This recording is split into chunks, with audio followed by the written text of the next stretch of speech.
Good evening. Thank you all for coming.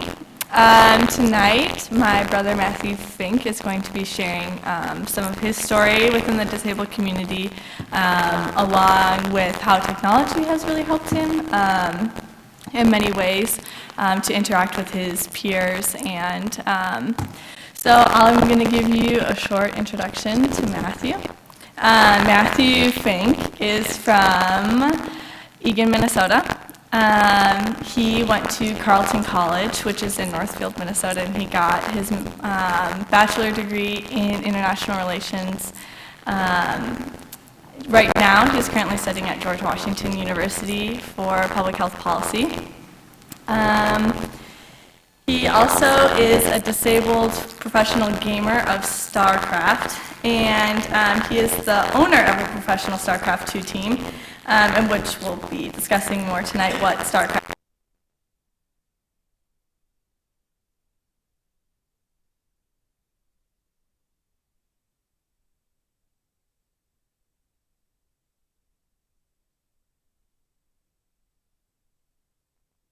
you a background of who he is, but I'll just give you some quick facts. Matthew loves to go to concerts, he loves music, and I love it when he goes to concerts with me because the crowd kind of parts like a Red Sea and we basically get to go right up front, so I always love that. Golden ticket right here.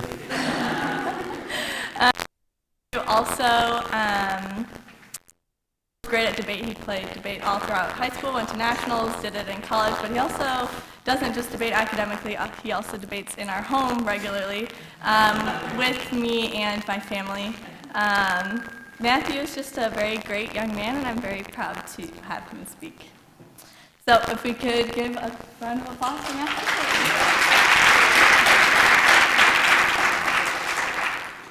Cool. So tonight, I'm going to tell you a little bit about my story and a little bit about some of the experiences that I've had, some of the lessons that I've learned from them about disability, about technology, and about purpose. So I'll start by telling you a little bit about my medical diagnosis, because that seems the logical place to start. So when people look at me, there are some obvious things that they see, but underlying those issues are other issues. I'm a walking ball of medical complications. My parents joke that they are a wonderful marital match and a terrible genetic match. So I was born without a spleen, which means that I can't fight certain types of infections. And I got one such infection, and I'll tell you that story a little later, but it resulted in me being a quad amputee. I have lost my left arm right above the elbow, my right arm right below the elbow, and I lost both my legs up to right above the knee. So I only have one elbow and no knees. So I use a wheelchair for mobility, which is something that a lot of people see first about me, and we'll talk about what exactly that does when meeting other people a little later. But I look at my wheelchair as my companion and my friend, and frankly, an extension of my body. So it's not often that I allow other people to touch or move my chair or use my chair and things like that. But usually when I do, you can tell that that person is somebody that I'm pretty close to. So I'm going to start with a little bit of a story, a rather humorous story. It's one that I must confess I was too young to remember. So I'm going to be retelling what my parents have told me. So I'm from Minnesota, so is Emily, the land of snow and ice, just like here. It gets a little warmer there during the summer than it does here, but we love our sports teams, our hockey teams, our basketball teams, I'm sure many of you guys know who the Wild are, and probably even more of you know who the Timberwolves are. So my parents were at a Timberwolves game. I was about 2 years old. Emily wasn't born yet. And our little brother was just a twinkle in my dad's eye at the time. But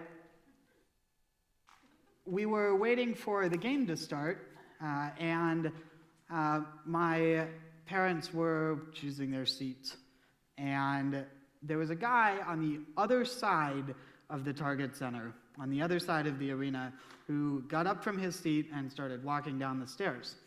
And my mother pointed him out to my dad and said, "Andrew, I think he's coming over to talk to us."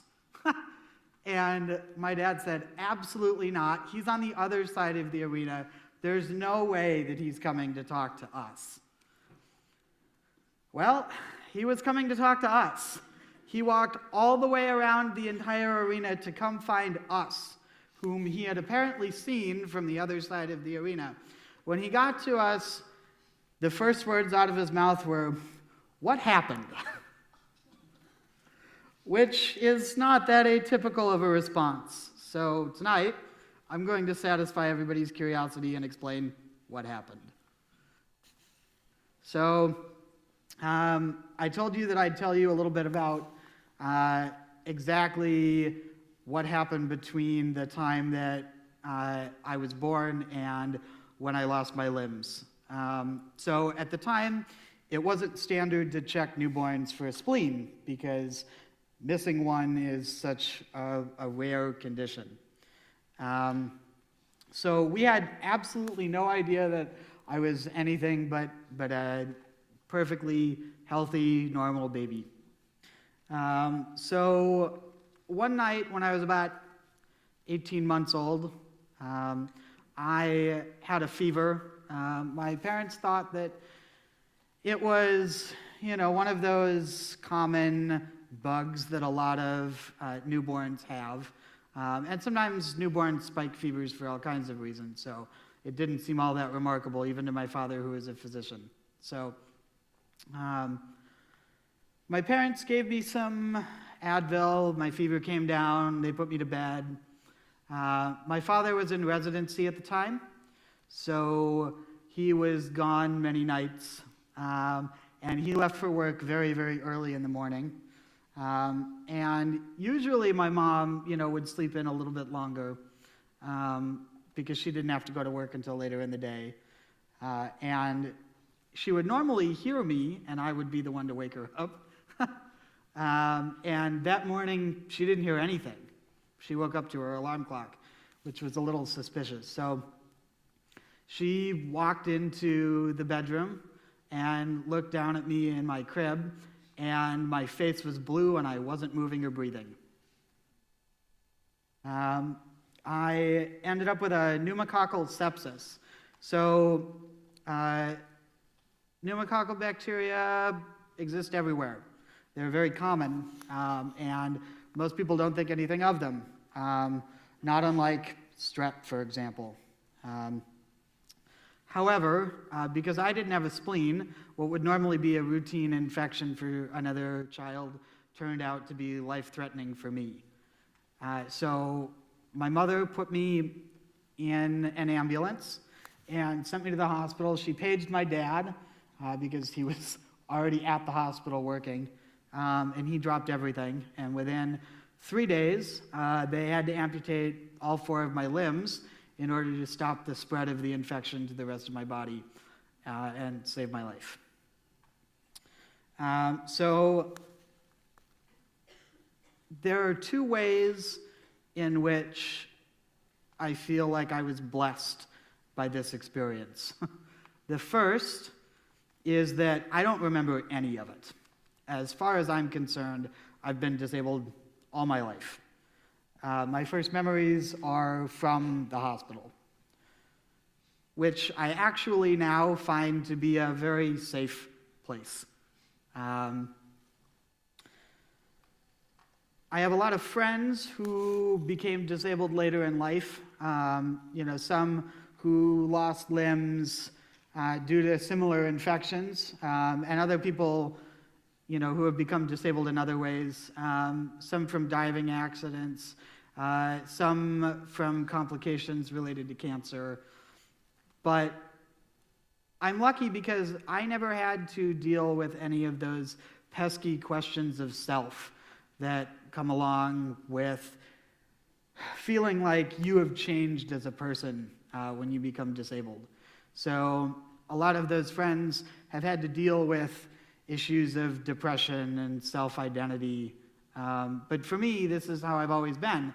And it shaped my perspective a lot. I think that it's given me the ability to see value in disability that I think it's sometimes difficult for other people with disabilities to see.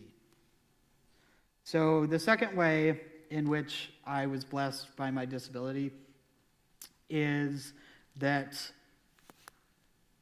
I think that my disability has changed who I am very significantly. I think it's a piece of me.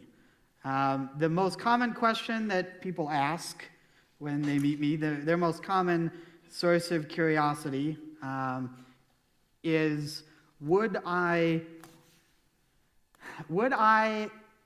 take arms and legs back if that option ever became available? And my answer is usually pretty surprising to people. My answer is absolutely not, under any circumstances would I do that. And the reason why is because I think that struggles are placed in people's lives for a purpose and for a reason. And it's not always clear at the time what that reason is, and it's not clear to me what the 20,000-foot view of what my purpose is, or what the purpose of the struggles that I face and have gone through are. But I can tell you that it's done some incredible things in my life. I wouldn't have the friends that I have without it. I wouldn't have met the people that I have without it. I wouldn't have learned all sorts of wonderful lessons. I probably wouldn't love others the same way. I certainly wouldn't love myself the same way, and I definitely wouldn't love my God the same way without it. My struggle is perhaps a little more visible than most, but it's no different from anybody else's struggles. And it's not always easy to view a struggle that way, but I think that when bad things happen to people, people have choices to make. And those choices aren't always easy. The options aren't always easy to see. It's not always easy to distinguish between those options. But I think that everybody has the choice when something bad happens to them to either harden themselves, harden their hearts, become cynical, or allow what happened to make you into a better person, closer to what God wants you to be.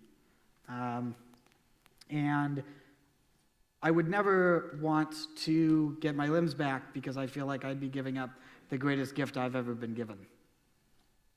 I feel like I'd be ungrateful, actually. So I think that this has a few implications. I think that it means that disability, like any struggle, has unique value to it. I think that it gives somebody a perspective that's very difficult to find elsewhere. And you'll see that as we start talking about some of the work that I've done later and the lessons that I learned, because that wasn't an easy lesson for me to learn. It took a while.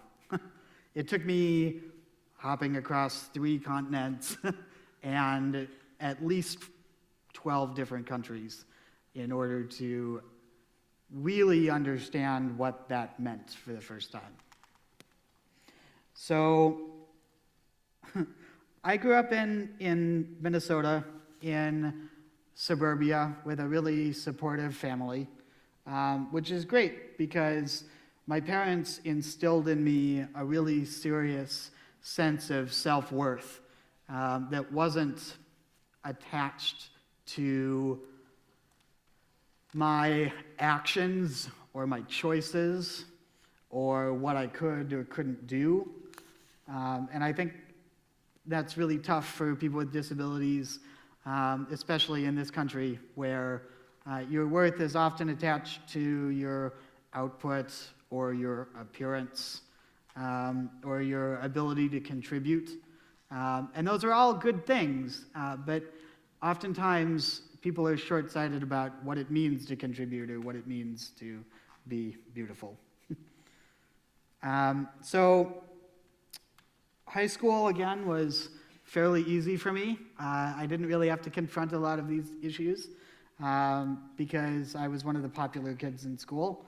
I always either had a muscular aide with me who was the coach of the women's volleyball and gymnastics teams, or I had my football player friends with me. And so bullying was never an issue. I didn't have to deal with a lot of the complex social questions that a lot of people with disabilities have to in the harsh space of high school. However, there are a few moments that stick out to me, a few stories. I'll tell you one of them. I was in my AP European History class, junior year of high school, and I was part of a group that was going to give a presentation, and all these other groups, had scheduled out their time for presentations, and so had we. Everyone in the class was assigned a certain day, and it takes me a lot longer to type, especially when it comes to long things. And creating, a 30 to 40 slide PowerPoint that would take an entire class period to present was not a simple task that could be done in the same amount of time that it is for most other people. So I needed to switch times for my presentation with another group so that we would present towards the end of the week to give ourselves a few extra days for me to complete my part of the work. And so I went to my teacher and said, I'd like to switch with another group. Is that possible? And I explained why, and he said, absolutely. Why don't you go and ask, if you have any friends in the class first, and if nobody is willing to, I'll change the time for you. So I went to a good friend of mine from the speech team. I won't name names.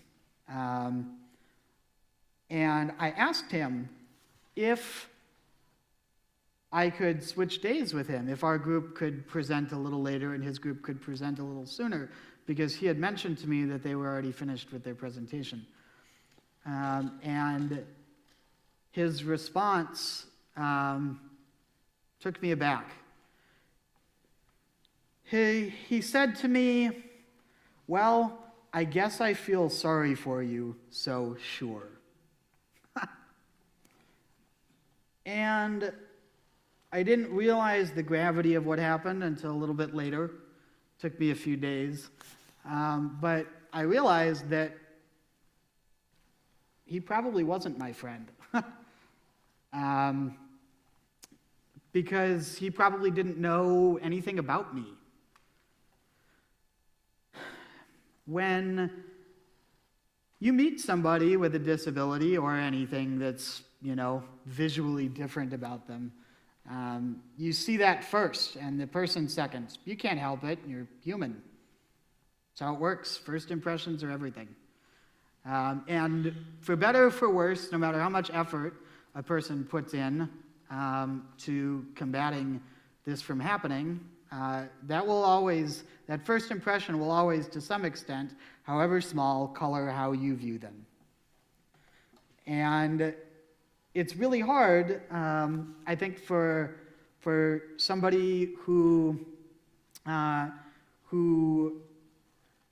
has a disability that's so visible, because I think people often see only the wheelchair or only the missing limbs, and they stop there.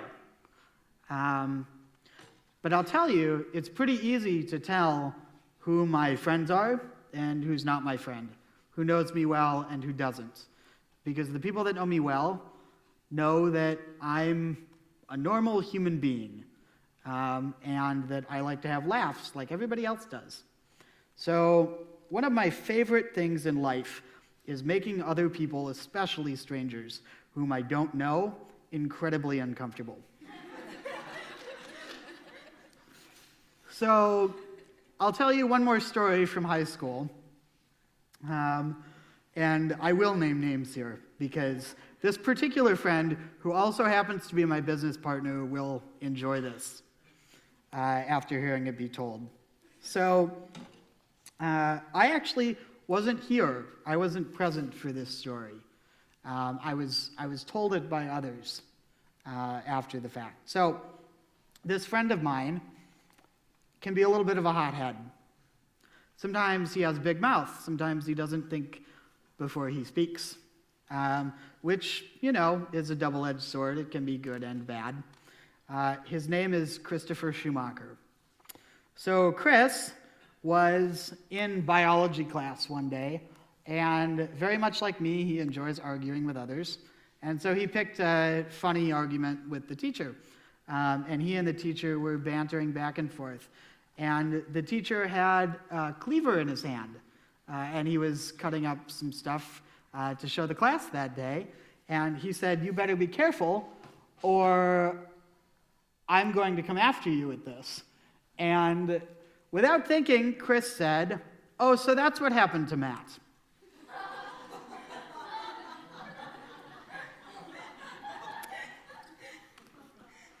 So you can always tell my friends and the people that know me apart from everybody else, because all the people who were part of the speech and debate team, which was mainly my social circle in high school, they all were laughing their faces off. And everybody else was looking at each other worried, asking each other if he could say that.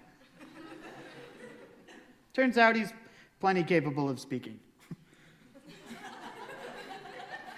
So, it's usually fairly obvious who knows me and who doesn't. So let's jump ahead a few years to where I had my first real difficulties, undergraduate. So I went to Carleton College in Northfield, Minnesota, and I'm going to preface everything I'm about to say with, I think that it's a wonderful school and I had a great time there. And I don't want you to take anything that I say as representative of the entirety of the school or of the student body. But it was the first time that I experienced what I would call real difficulties and real barriers. So part of the deal was Carleton's attitude towards people with disabilities. There was something off, and we didn't recognize it at first. When I first visited Carleton, everything looked wonderful, everybody was friendly, all kinds of promises were made, and many of those promises were kept. And many of those promises were kept by really good people, but others of them weren't. And what was concerning was not that the promises weren't kept, but the response that I received when I questioned the actions and choices of others. So when I asked for things at first, it was always done graciously, and that was wonderful. But after a while, the things that I need were seen as burdensome or difficult for some people and some parts of the university. And so I was told on multiple occasions by multiple people in all different sorts of circumstances that I was ungrateful for asking for things. And they didn't understand why I was continuing to ask for things, even though they'd made, quote, many of the things that other students are involved in very accessible to me. Frankly, I think it's a crappy attitude. It's a terrible way of going about things. I don't think that people with disabilities should have some things made accessible to them or should have things made accessible to them in different ways. I think that everything that a normal person should have, a person with a disability should have. If a person without a disability has a bunch of choices for where to live, I think somebody with a disability should also have a bunch of choices of where to live.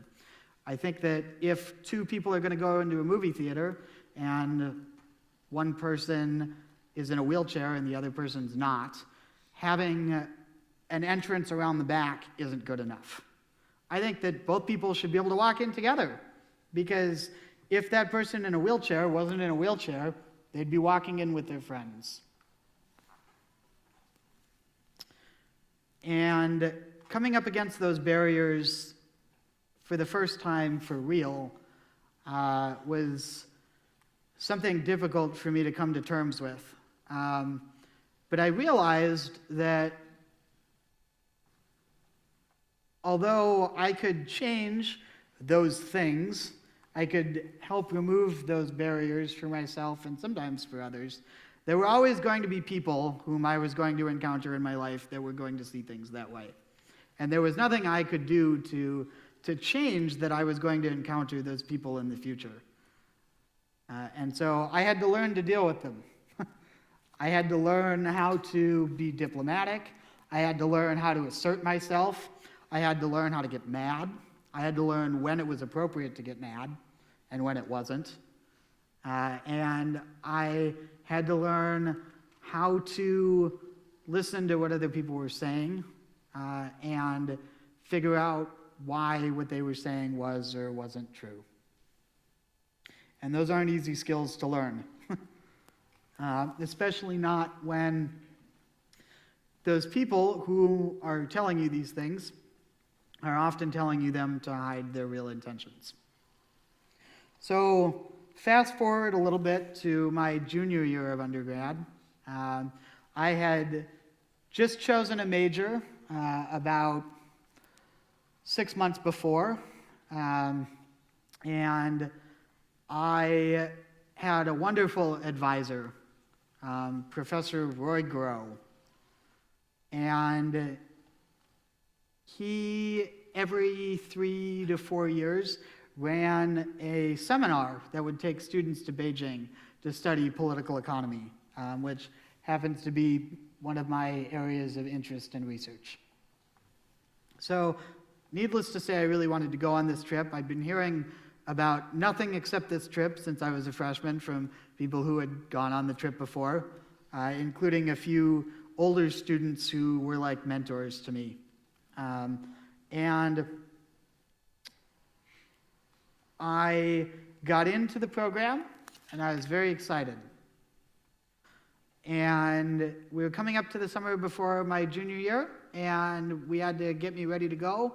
We had about a month left to figure out the remaining logistics, and I got a letter from Professor Grow and his wife, Mary Lewis, who has been like a second mother to me in the same way that my advisor was like a second father to me. And the, at the time, Dean of Students, who is an incredible woman, Liz Siner. And basically the letter said, you can't go. And I wondered why, so I kept reading. Turns out that China works differently than the United States does. What a surprise. And when it comes to accessibility of academic institutions, it works in an opposite fashion. So, in the United States, if a school accepts somebody in a wheelchair, they're obligated legally to make themselves accessible. In China, if you're not wheelchair accessible, you're not allowed to accept disabled students. So the school, the University of International Business and Economics, which is a wonderful school full of wonderful people that really wanted me to come and be a part of the program, that was partnering with Carleton, that was hosting all of the students who were part of the program and through which all of us were supposed to be getting our student visas literally didn't have the jurisdiction to give me a visa. They wanted to, but they couldn't. And I was heartbroken. It's one of the first real disappointments I ever had to deal with. So I decided I wanted to figure out why that had happened. What is it about China that makes it work that way?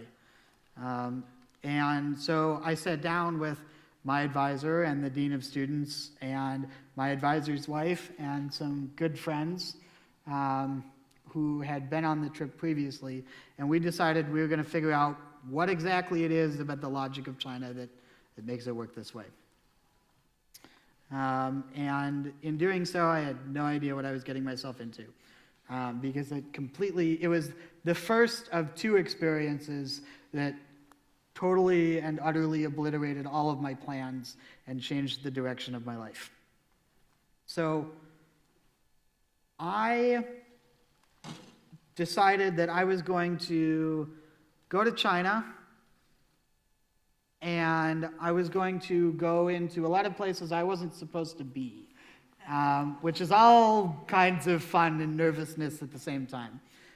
I have all kinds of pictures. I actually have a collection of pictures from one particular individual who shall not be named, who really enjoyed taking photos of all of the do not enter signs or authorized personnel only signs that we passed right by.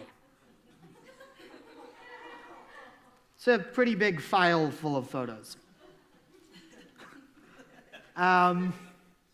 So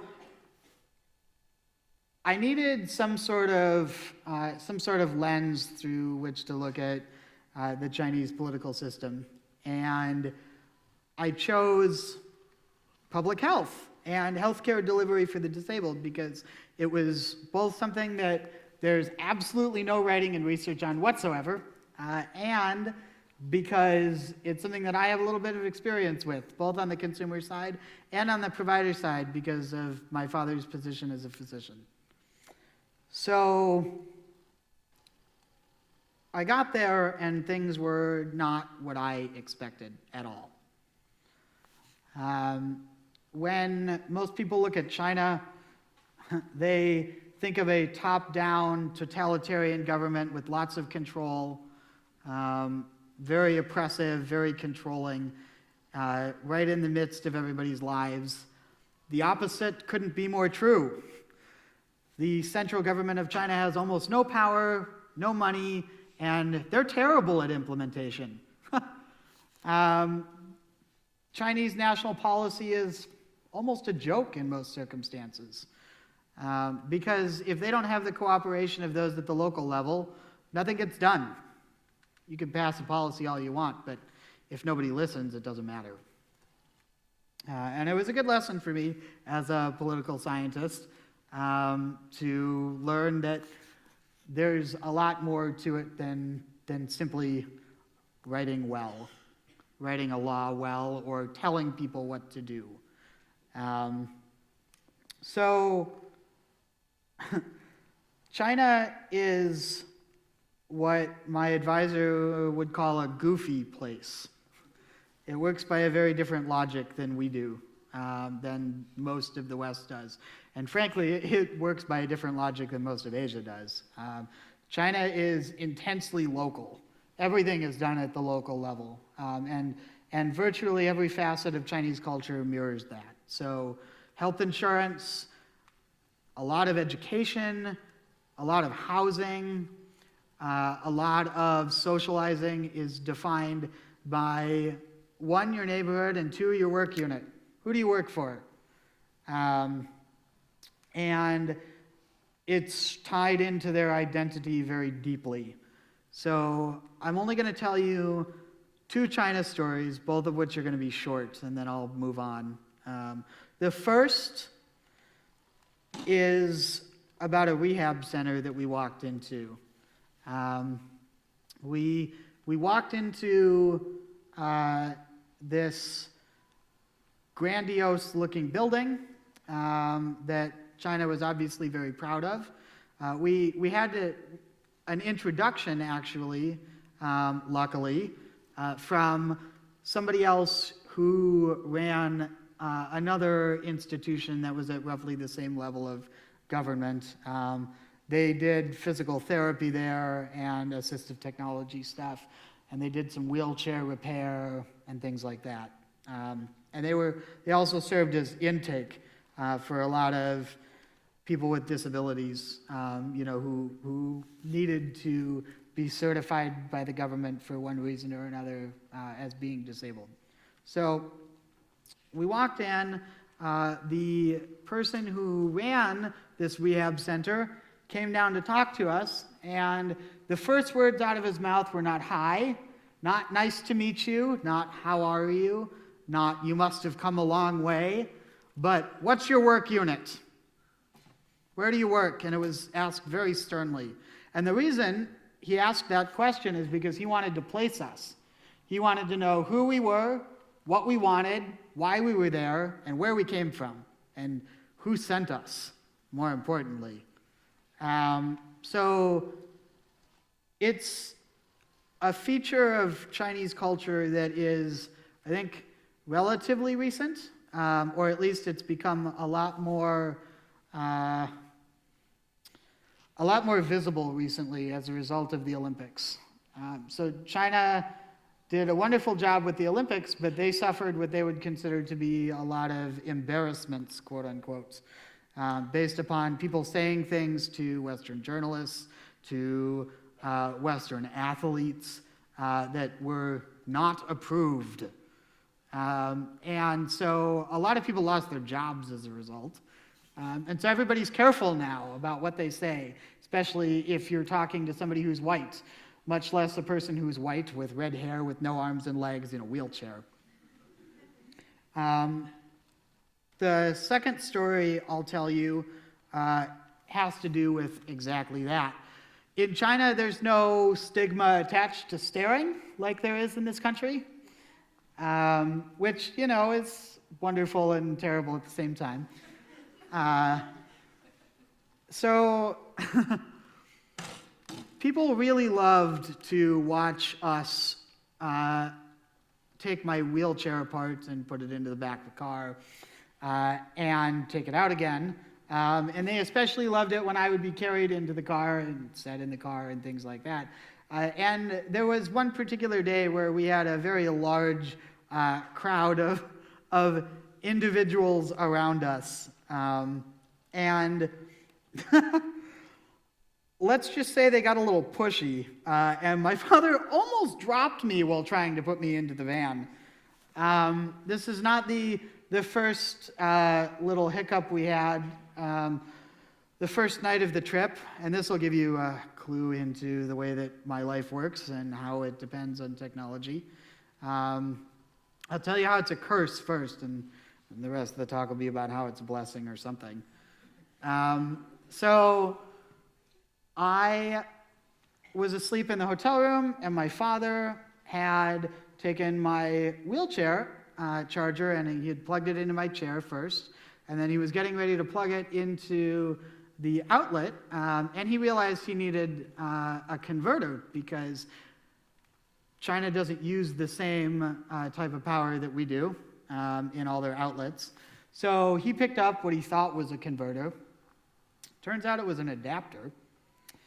And he plugged it into the wall, and then he took the charger, which was plugged into my chair, and he plugged it into the wall.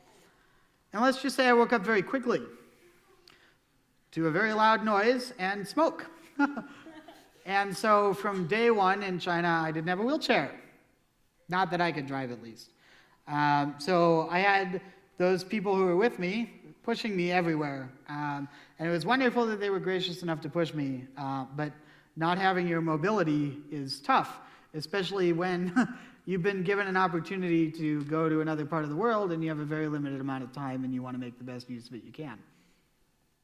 So it turned out to be a great experience because we ended up spending a bunch of our first 2 days trying to figure out what it would be like for a person in China who had something similar happen to their wheelchair, get help and get their wheelchair repaired, how much it would cost to buy a new wheelchair, whether that was even possible for most people. Turns out wheelchairs are a lot cheaper in China than they are here, but they're still out of reach for the average person, in case any of you were wondering about that particular detail. But it was great because I got to spend time walking in their shoes. And that's what most of my China trip was. I was trying to figure out what did or didn't work for them. I was trying to use the metro. I was trying to use the bus system. I was trying to go up and down sidewalks and streets. And it turns out Beijing's not the most accessible city in the world. It's a wonderful city, but it's not the most accessible city in the world. And that's kind of how I thought about a lot of Asia for a really long time, until I went back. So it was coming up to the end of my senior year at Carleton, and like I'm sure the position that a lot of you will be in very soon, I was a little scared about what was coming next. I didn't really feel like I was all that much closer to figuring out what I wanted to do with my life or why I was here. And that was a little disconcerting to me. At the time, I was considering medical school, and it was either between medical school or something called the Watson Fellowship. So the Watson is one of a group of 4 major college-level fellowships in the United States. There's Watson, Wilson, Rhodes, and Fulbright. Some of them you've probably heard of, others of them you may have not heard of. They're all for different purposes. So Fulbright funds research and teaching.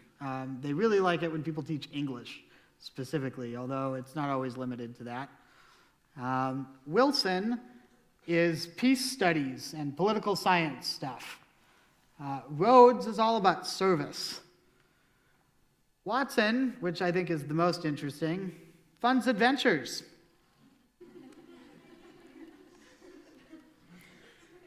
There's nothing that I love more than a good adventure. So, just prior to leaving for China, I had gotten involved with this crazy thing called esports. And I'll describe a little bit more about what that is in just a second. But it suffices to say that, once again, I had no idea what I was getting myself into because it pretty much changed the direction of my life completely once again.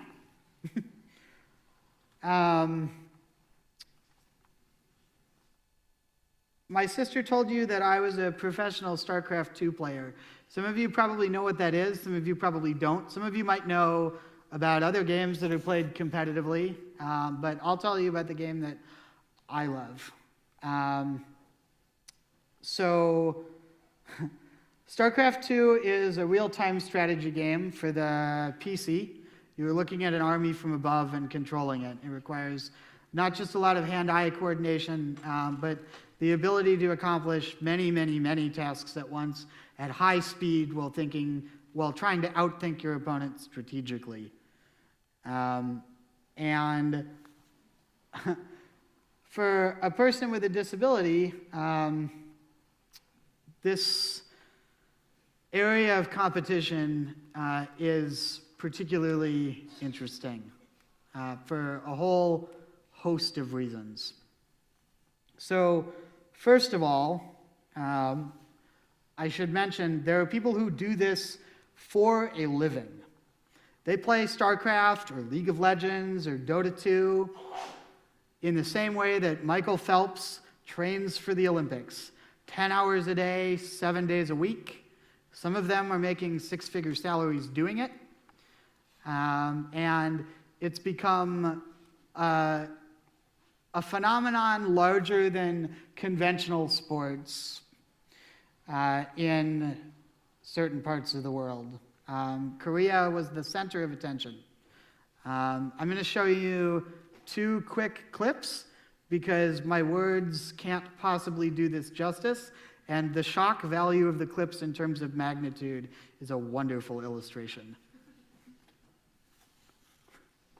So the first clip is a trailer for a tournament in the US that happened just recently at the end of last year in California, and the other clip is from Korea from several years ago. And esports has come a long way even from that time. So here's the first clip to give you some idea of the magnitude on which this is taking place. Can you make it big, Em? Okay, there we go.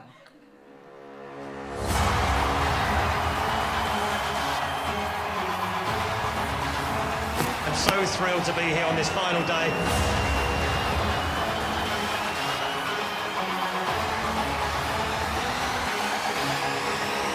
The top 16 WCS points earners of the season go to the BlizzCon finals. He clicks into the void! Oh God, pushing this back here, he's gonna kill off MVP here! He is everywhere. Oh, he kills off the mothership core! Throwing the front, but there is an overseer there to take him out. Really, really nicely placed there. Is he gonna get the immortal weekend start as well? He's going to close out this game here. He's beautiful force field. Completely exposed, amazing connection on the line. If he loses this game, he is out!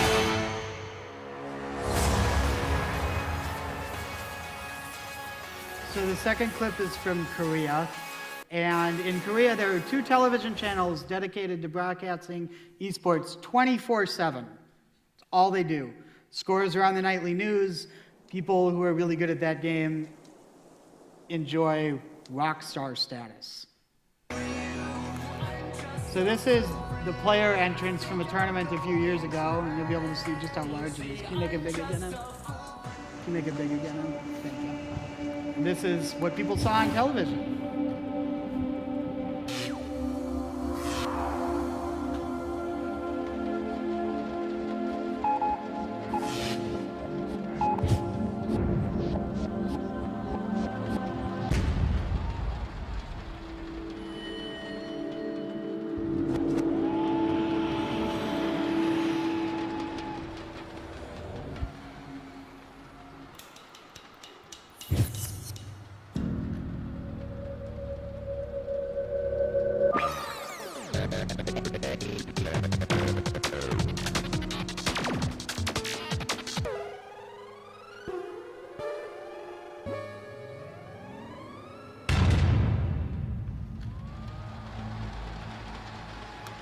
At the time, it was one of the most watched broadcasts in all of Korean television history.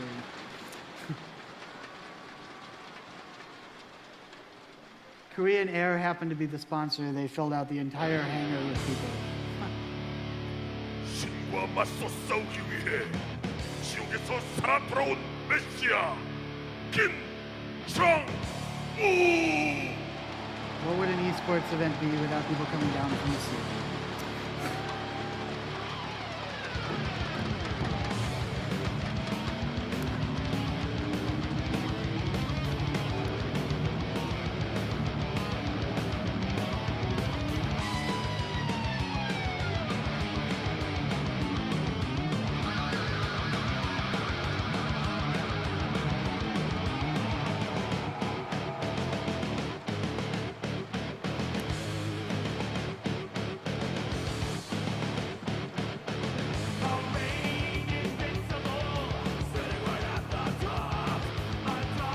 Okay, so, needless to say, I had no idea what I was getting myself into when I started watching StarCraft for the first time. I used to tool in my wheelchair down to a friend's house and play StarCraft 1 because their house was the only computer in the neighborhood that could run the game. That was a blast, but I didn't get into it competitively until much later. So StarCraft 2 came out about 10 plus years after StarCraft 1 had first been announced, to a lot of excitement, because if that's how big StarCraft 1 was, imagine how big StarCraft 2 could be.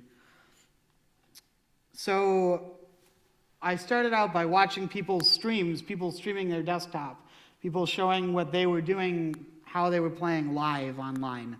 And I happened to turn on this one stream where this guy was casting. Yes, I said casting. There are sportscasters for esports, just like any other sport.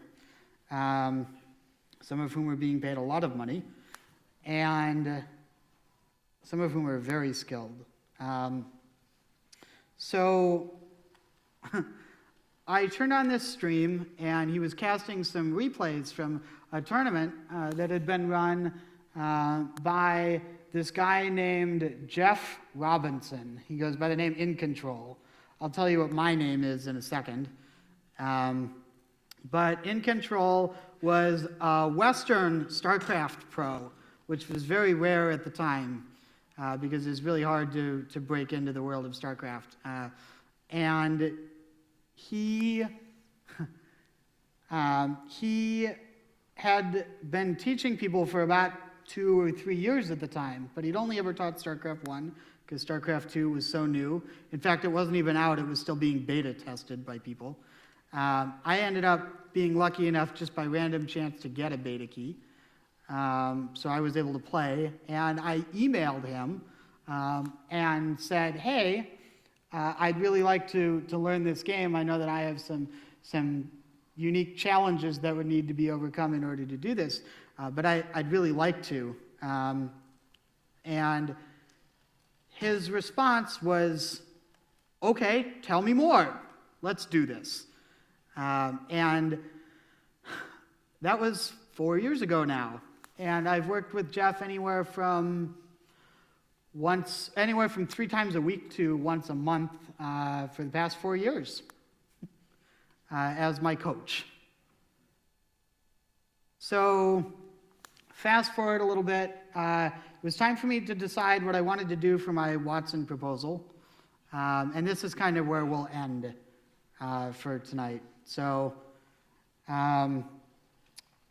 I really wanted to continue my research in China originally, or at least I thought I did. So to be eligible for a Watson Fellowship, you have to be a senior at a school that's a member of this consortium of schools that the Watson Fellowship runs. Carleton happened to be one of those schools. Each school gets to nominate certain individuals to be considered, a certain number of individuals.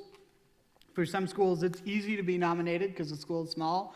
For other schools, they're very large and they get lots of people who want the fellowship, and so it's very difficult to get nominated. Carleton was somewhere in between.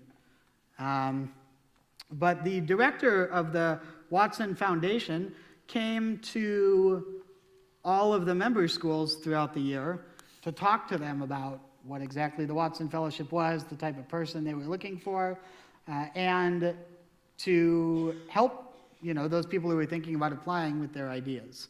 So I met Cleveland Johnson, at the time director of the Watson Fellowship. It rotates every so often, so he's not director anymore, but at the time he was the director, and he asked me what I wanted to do for my Watson Fellowship. I told him I want to continue doing, my China research. And he kind of frowned, and he got a little solemn, and he said, well, that sucks.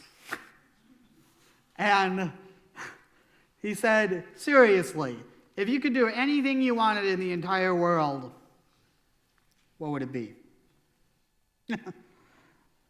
And I blurted out, StarCraft, without even thinking about it.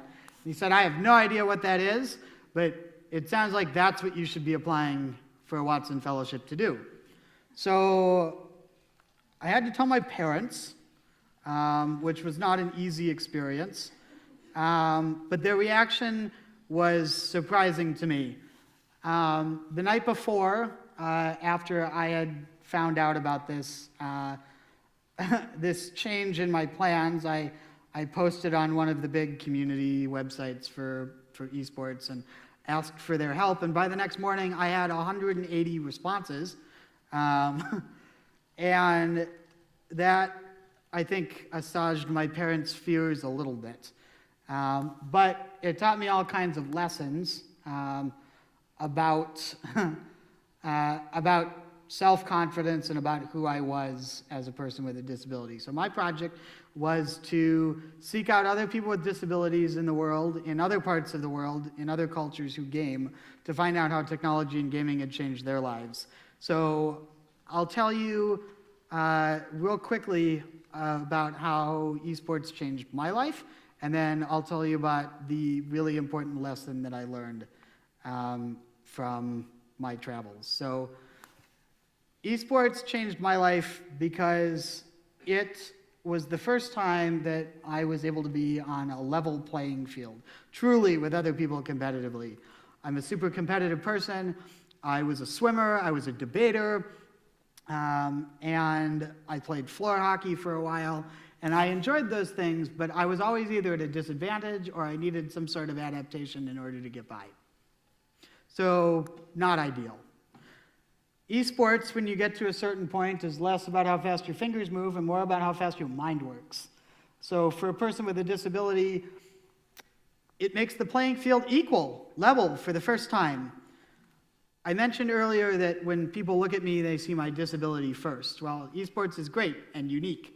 There's no other community quite like it in the world, because when you're playing the game, people don't know about who's in your family because they've never met them. They don't know how much money you bring home from your job because they don't see your checks. They don't know what you look like because they've never seen you face to face. All they know is that you share the same love of the game that they do, and that you worked just as hard to get as good at the game as they did. And it's a very different way to be appreciated as a person.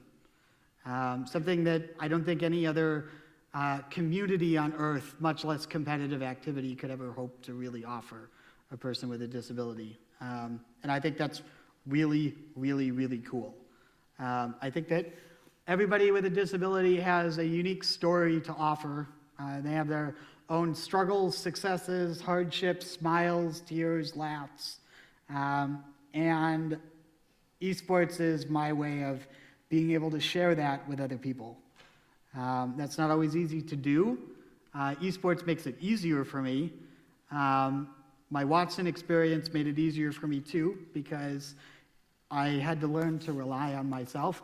Being away in another country without being able to talk to anyone at home has a way of doing that, especially when it is a year long. But I learned that not only was esports making it easier for me to do it, but there were some changes going on in the world that were making it easier for people with disabilities in general. So I think that our purpose as human beings is to connect with one another for the glory of God. And I think that the internet is relatively unique, because I think that it's the first time that that interaction comes effectively for a lot of people without a real cost. Information on the internet is, if you know what you're doing and are willing to put in the time, relatively easy to get your hands on, regardless of how close to the belt it's kept. And as the internet grows, I think it's going to be harder and harder to hide who you are from the rest of the world. For a person with a disability, that's great, because it means that the sort of things that are being valued in a person are changing. In this country, we still value physicality and what one can contribute physically to society very highly. But the times, they are changing, and I'm not sure that it will always be that way. I think that the internet and what it can do, especially for people with disabilities, probably for humanity in general, is not an iterative change, but a transformative one. I think that it's going to completely change who we are and how we view ourselves and what the self means. I think that it's going to allow people with disabilities much greater access, not just to each other, but to all people, right? And that's what we want as a person with a disability. It's not to be looked at as a person with a disability, right? It's great that people are helping us because we're disabled, but what we really want is for people to help us because we're humans. And I think that we are fast entering a world where it's going to be harder and harder and harder for people to avoid our humanity, which I think is wonderful. So with that, I'll turn it over to Emily, and she's going to ask me a few questions, I think. Maybe we'll just open it up directly to other people, because I took so long. Well, we're actually out of time. Okay. Okay, yeah. Sure. Maybe 5. Can we just open it? Is that Sure, that's fine. okay. Does anybody have any questions? They can be about anything. They can be about my disability. They can be about my esports stuff. They can be about esports in general. They can be something that has nothing whatsoever to do with anything I talked about tonight. It's up to you. Anything you guys would like to know or are curious about. How'd you get into public health? So that was China for me. It totally changed what I wanted to do with my life. At the time, I was, like I said, considering medical school. And when I got back from my Watson, although that decision had been delayed by a year, I eventually had to make that decision. And I really enjoyed what I had done in China, and I wanted to continue it. Frankly, by the end of my trip, I actually saw what I wanted to do in esports as a person with a disability as an extension of public health. And so it was a pretty natural choice for me, although that didn't make it any easier.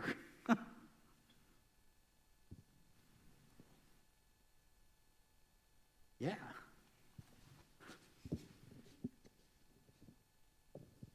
You never did tell us what your online name was for StarCraft. Right. My name is Look No Hands. You can find me that way. There are a bunch of interviews. Just Google it.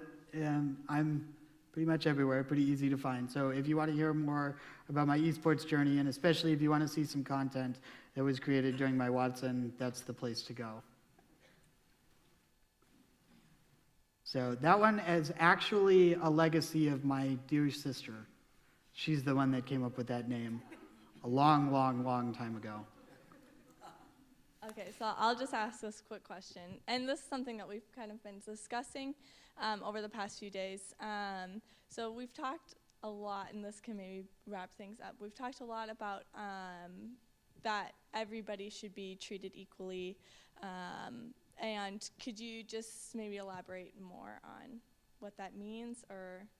Sure. So don't mistake me when I say that everybody has the same needs. You'll hear me say that if you're around me enough. And what I mean isn't that we all need the exact same things physically, or that we all need the exact same types of help. But we do need help with the same things, roughly. Person with a disability wants to be liked and accepted by others, just like anybody else does. Person with a disability wants to feel loved, just like anybody else does. And I think that, frankly, it doesn't make a whole lot of sense to treat them differently.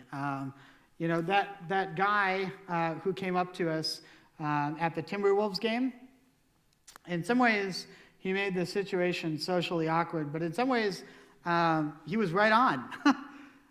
Because I think that awkwardness is a choice.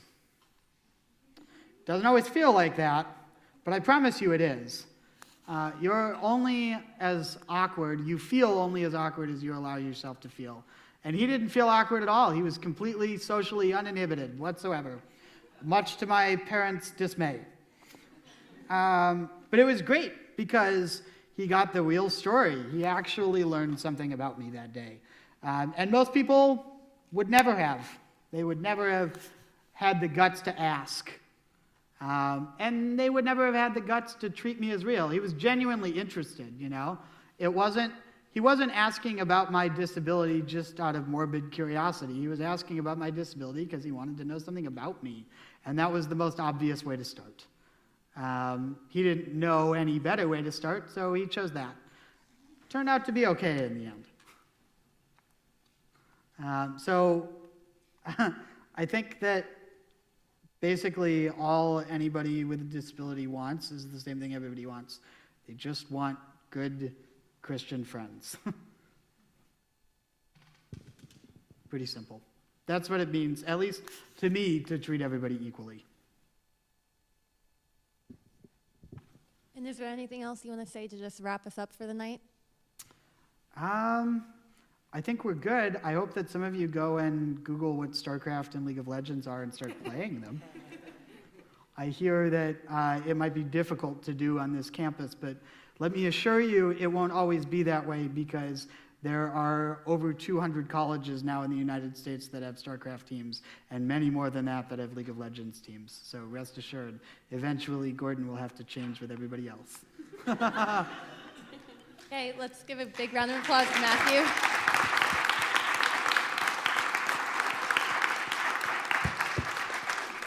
And if you have any other questions, he will be here up front.